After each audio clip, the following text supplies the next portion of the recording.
আসসালামু আলাইকুম সবাইকে। আশা করি সকলে অনেক ভালো আছেন। আহটের ৪৭ নম্বর পর্বে আপনাদের সকলকে জানাই স্বাগতম। পর্বটি শুরু হয় নেহা নামক একটি মেয়েকে দিয়ে। সে কলেজ পড়ুয়া, সাহসী কিন্তু খুব বেশি কৌতূহলী। তার মা একটি অতীতের ভয়ঙ্কর ঘটনাকে লুকিয়ে রেখেছেন। রাহুল নেহার বন্ধু, যিনি তাকে সাহায্য করতে চায়। আর রানু এক কিশোরী আত্মা, যাকে আয়নার ভেতরে আটকে রাখা হয়েছে। নেহা ও তার মা একটি পুরনো উত্তরাধিকার সূত্রে পাওয়া বাড়িতে আসে। বাড়িটি অনেক বছর ধরে বন্ধ ছিল। নেহার বাবা-মা মারা গিয়েছে। মা চায় শহর ছেড়ে গ্রামে স্থায়ী হতে। বাড়ির মধ্যে সবকিছু ধুলোয় ভরা, কিন্তু একটি জিনিস চকচকে রয়েছে।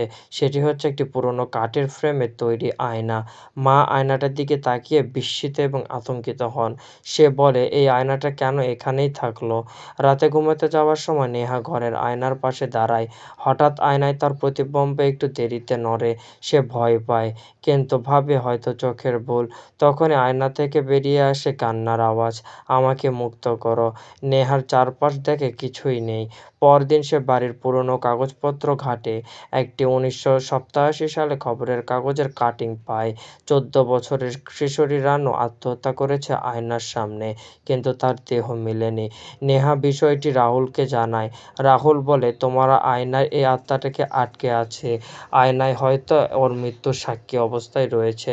রাতে নেহা আয়নার সামনে মোমবাতি জ্বালিয়ে বসে থাকে। সে বলে, রানু তুমি কি এখানে আছো? আয়না ধীরে ধীরে একটি মেয়ের অবয়ব ভেসে ওঠে। মুখটা ফ্যাকাশে, চোখ দুটো অন্ধকার। রানু বলে, আমার মা আমাকে এখানে বন্দি করে রেখেছিল। ও আমাকে খুনি করেছিল।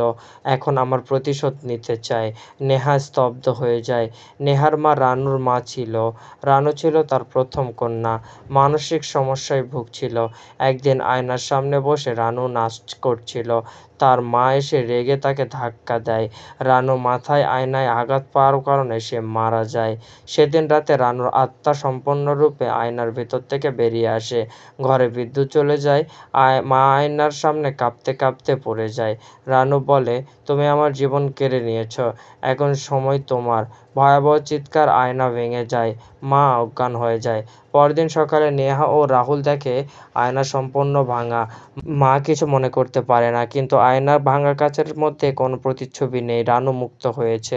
ভিডিওটি একদম শেষে ক্যামেরা ধীরে ধীরে ফোকাস করে নতুন একটি ছোট আয়নার উপরে, আর দেখা যায় সেখানে এক মেয়ের মুখ অন্ধকারে মিলে যাচ্ছে।